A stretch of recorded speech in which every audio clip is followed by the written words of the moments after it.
Welcome to The Investor, a podcast where I, Joel Palafinkel, your host, dives deep into the minds of the world's most influential institutional investors.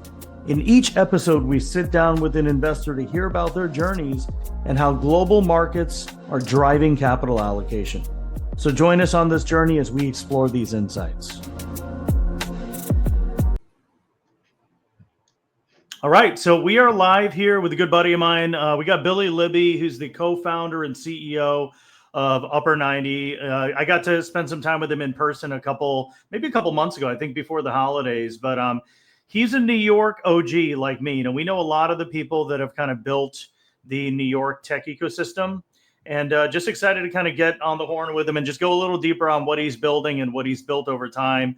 And then we're probably going to do some more community building in person with some of the other leaders in the ecosystem. But I'm just going to do a quick overview, and then Billy's going to go a little deeper into his background, and we're going to cover a couple hot topics with all that's going on in the news.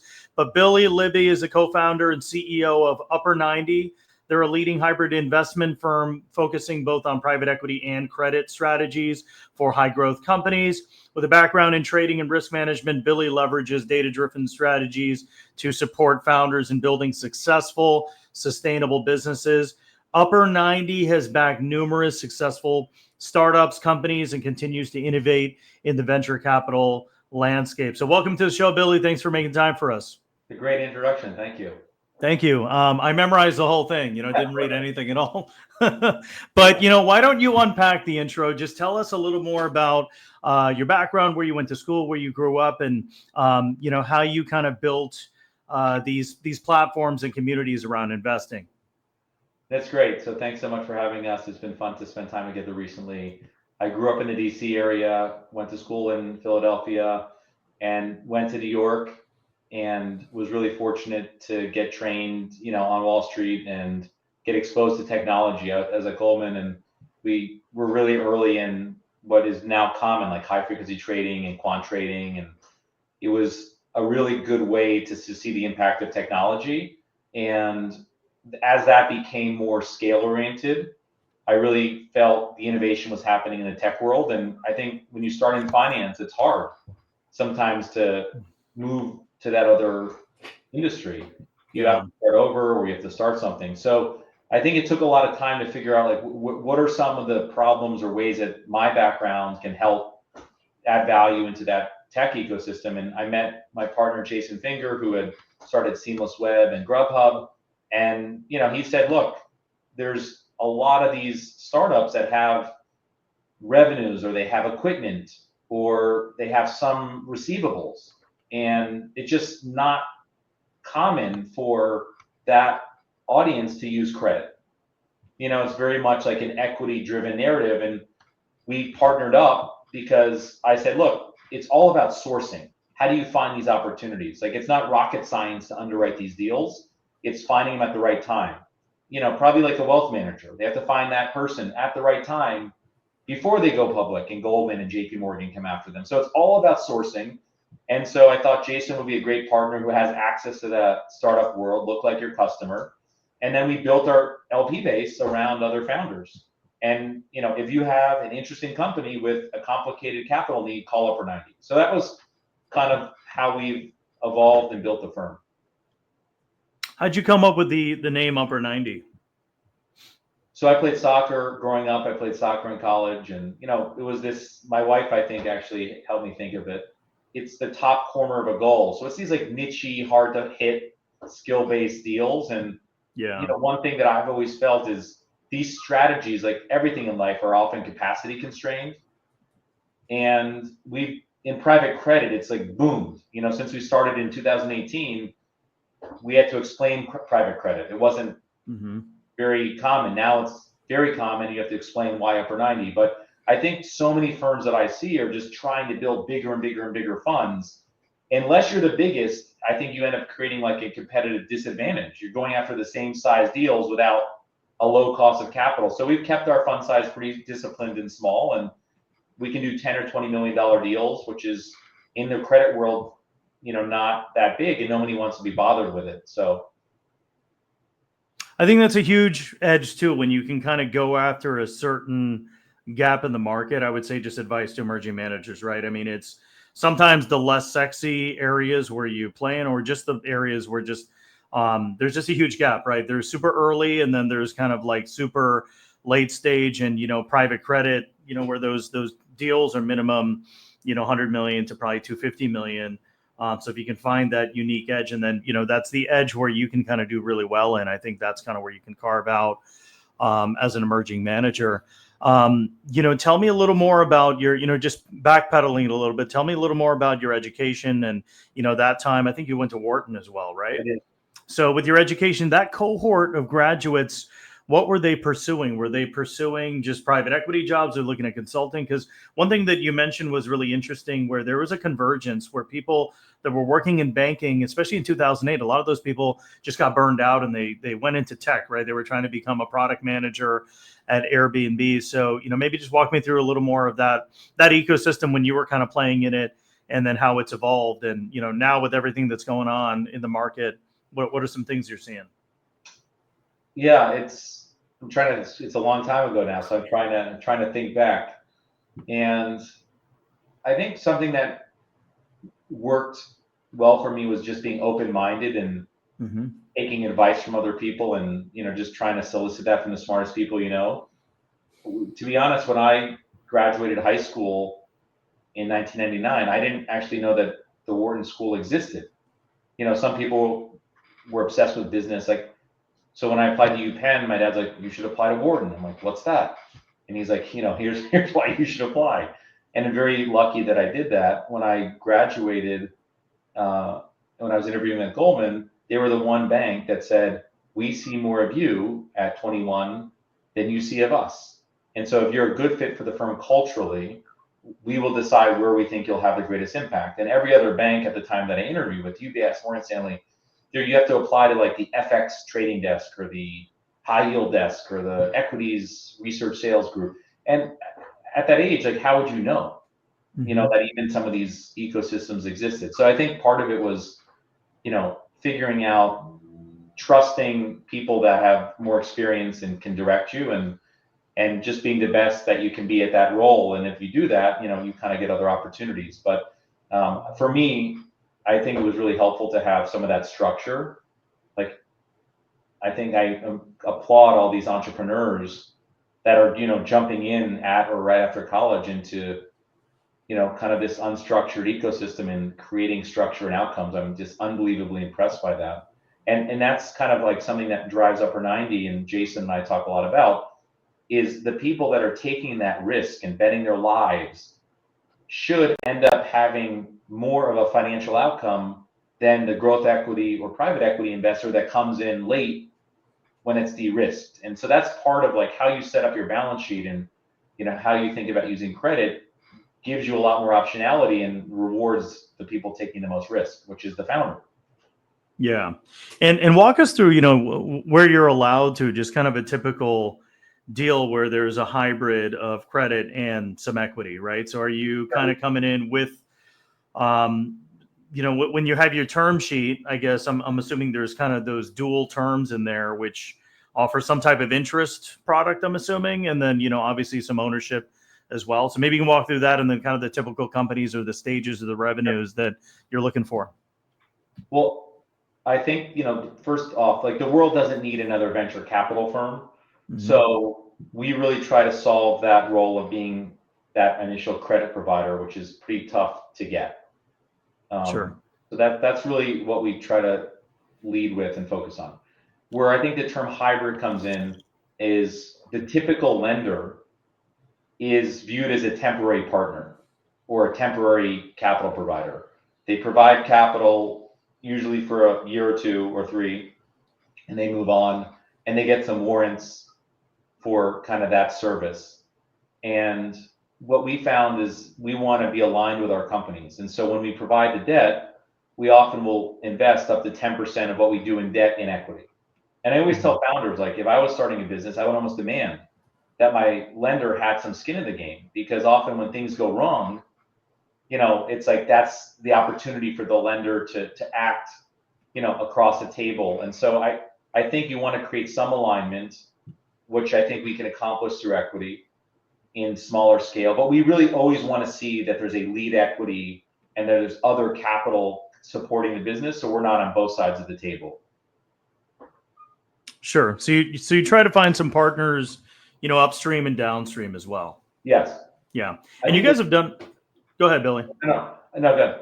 Yeah, no, I was just gonna say you've done a lot of fintech deals, and we've got some common friends from New York in the fintech space. Absolutely. So outside of fintech, I guess what are some other sectors when you talk about asset heavy industries, right? Are there some companies that actually have physical assets as well that you think are attractive with this kind of model? Yeah, I think one of the things that we always, I think the two things that we try to improve on and have room to improve is one, how do you describe the typical deal for Upper90? Because as credit, you can solve probably a wide variety of problems, and trying to make it easier for people to send us deals and explain what we do. That's one. Number two is as companies scale, we just did like a multi-$100 million upsize for Crusoe, which is building AI infrastructure, data centers, cloud computing. We've been financing their NVIDIA GPUs for several years before it was a well understood asset. And they've had a lot of success, needed to grow, outsize our LP base. So we brought in some other institutions that could help us scale with the company and kind of play that capital markets role, which is really time intensive for founders.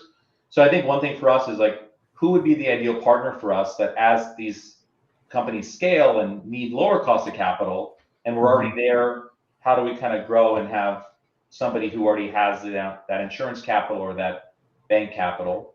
But so that's just one thing we're thinking about, so we can stay in our trades longer as they de-risk.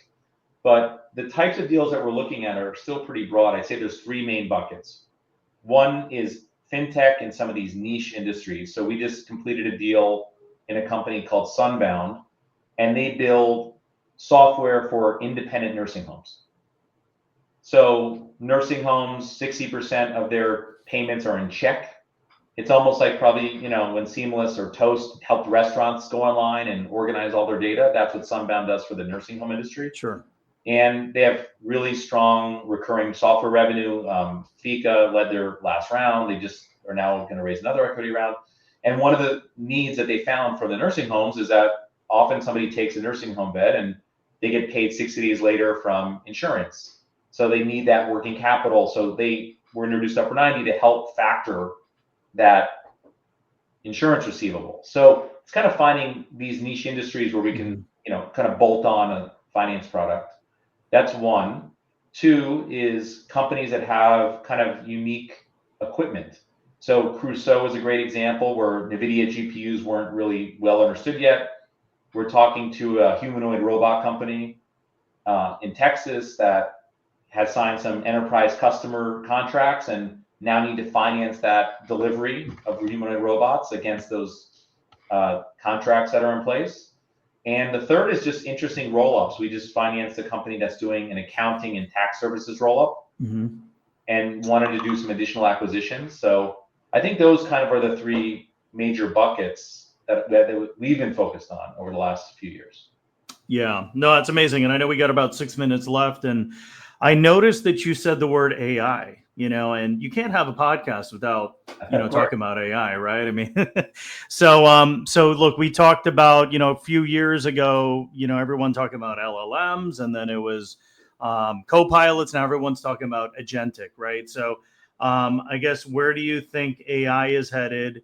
One trend that I'll say in fintech is just kind of the interesting trend with Robinhood, right? Robinhood is slowly eating the bank, right? So as software eats the world, they're taking off little pieces of different workflows of the bank, right? When it comes to wealth management, when it comes to credit, and just kind of thinking about a holistic plan. I think that's kind of interesting. And then I think there's agents that can support that. So I don't know if you see any industry trends or just kind of things that are leveraging agentic, and then, what do you think is going to be the buzzword in, 18 months? Well, since you mentioned Robinhood, it just makes me think when I started my career at Goldman, I left to go to the buy side. I came back and really wanted to do something entrepreneurial, and just it all hadn't clicked yet for me. And I was introduced to Robinhood when it was a seed kind of pre-revenue idea, was offered the role to be an advisor there. And then I went back to Goldman, where you're not allowed to, spread your time. And so I had to tear up that advisor agreement, which probably would have been worth a lot more than, going back to, but it's funny. On the AI stuff, I think where we can play the biggest or add the most value just on the infrastructure side. Like, I'm not smart enough to keep up with all the trends and buzzwords. And, I think a lot of people have been using these tools in the quant world for a long time. Yeah. And so there's no like free money. There's no, if a company goes from $0 to $100 million, it can also go back to zero. Like, so I just feel like we believe that it seems that there's a need for energy to power all of this. And there's a need for like compute equipment, and NVIDIA kind of reminds me almost like where the iPhone was, in the middle of almost every industry. It's going to be hard to disrupt them. So I kind of feel like instead of trying to pick each company and, Perplexity or this or that, or Anthropic, like buy Exxon, buy NVIDIA, and like invest in companies like Crusoe. So I think it's really hard to pick. Like the only area that we're focused on is, some of these roll-ups where you can buy an offline business. There's a function that really can be automated or consolidated, and, you can improve margin that way.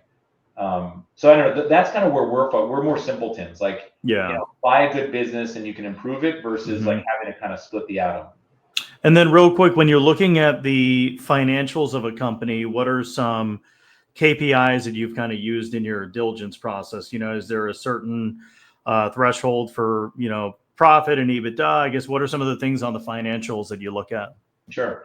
So we want to make sure they have like a relatively simple balance sheet. That's why I think it's really important for founders to, do you need 6 VCs on your cap table? Especially if you're a capital intensive business, probably not. Pick 3 and pick one Upper90. Like, you just want, so we look for simple balance sheet. We don't want to be like mezz debt. We don't want to be off balance sheet. We want to have like, kind of a simple alignment with the company. That's just number one. Number 2 is that you want to make sure that the company like is able to make good unit economics, or it's like often referred to as excess spread. So like, how much are they making on their loans versus how much they're paying? And so you just want to make sure that there's some cushion there, that they're able to earn enough yield or enough return so that they can withstand some of like the market shocks, like tariffs or tax increases or competitive changes. So if it's too tight, I think it just leaves, you have to be too perfect in terms of pricing. And then I just think, making sure that the company is, not over levered. They, have the right amount of debt to equity. And, if they're doing acquisitions, they're not paying too much for assets. Real estate, it's like 90% is the buy. So a lot of it's just like looking at kind of the leverage profile and making sure you're not overspending, because it's, then it kind of puts more pressure on capital markets and ability to raise equity, which we can't control. Sure. Well, we're right at the buzzer here, Billy. Thank you for your time. Maybe we can wrap up with just one final piece of advice. It could be professional advice, or it could just be life advice from a mentor. So whatever you want to leave us. No, I think it's great. I mean, it's awesome that you're doing this, these segments for the community. I think what I've learned is all of these deals and all the relationships. One of my mentors, really early in the quant world, and has built a great fintech business, said it's a contact sport. And so I think if you want to find deals and you want to raise money, I think you have to be off Zoom. You have to figure out how to get in front of people. And I think that people who appreciate that and invest in that will have a lot more success than the ones that are on Zoom and having twice as many meetings. So we've really tried to prioritize that, especially as we look for deals. And I think we've seen a big uptick in quality and number of actionable deals by kind of getting back to in person with people. I totally agree. I mean, I know we're at time, but one thing I want to say is, I knew somebody that was like 15 years younger than me. And this person, I met him at one event, and I'm able to get away to one event a week, maybe, or one event every 2 weeks. And he's like, yeah, Joel, like I live in New York and I go to like 5 events a week. I'm like, man, you probably have like a crazy compounding network. So I think just getting out and meeting people, talking to people, some of those things turn into, multi-year relationships. And some of the people that I mentioned, when we met, Billy, I mean, and you probably did the same. I mean, I've known those people for, close to a decade now, but we met at like some fintech happy hour or something like that. Yeah. So, but you have to like reinvest in that in-person element. I totally agree. Because it just, I think a lot just doesn't happen if you're on screen, but you have to be really then purpose built around like, I'm going to Austin next week. Like, who can I meet with? Yeah. How do I plan those meetings now? How do we think about planning events in the future? And I don't know, I think figuring out like sales is just, everything we do is sales, and getting your wife to say yes, sales, getting an investor to say yes, sales. So I just think it's hard to do sales if you're not in person, but then you have to be smarter. I'm sure AI can help and how you keep track of your relationships and keep track of what people's interests are. I mean, I'm excited about AI because like even how you take notes or how you transcribe this podcast or, like I think there's just so many things we're wasting time on, but hopefully then you can use that time for in person. Sure. I totally agree. Well, hey, Billy, thank you for making time for us. I know you're super busy, so means a lot, and we'll catch up soon in person. Absolutely. Thank you for having me. Yep. Take care. Bye, everybody.